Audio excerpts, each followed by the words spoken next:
And हाँ, ये smartphone Android 15 out of box देखने को मिलेगा, जहाँ पे हम एटलीस्ट 3+4 का अपडेट तो उम्मीद कर सकते हैं। उससे कम देगी तो काम नहीं चलेगा।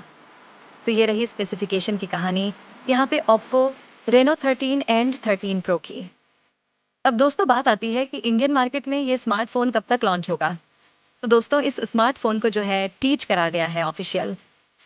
तो जब टीच करा गया है तो आप मान के चलो कि ये स्मार्टफोन आपको जनवरी के फर्स्ट वीक के एंड तक या फिर जनवरी के सेकेंड वीक में देखने को मिल जाएगा।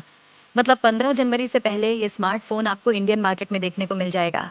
मुझे जहाँ तक लग रहा है 10 या 11 जनवरी को इसका लॉन्च डेट जो है ऑफिशियल कंपनी मतलब अनाउंस कर देगी। मतलब अगले 3-4 दिन में लॉन्च डेट तो अनाउंस कर देगी और जो लॉन्च डेट होगा वो 10-11 तारीख को होने वाला है।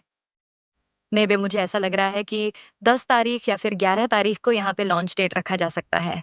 उसी के आसपास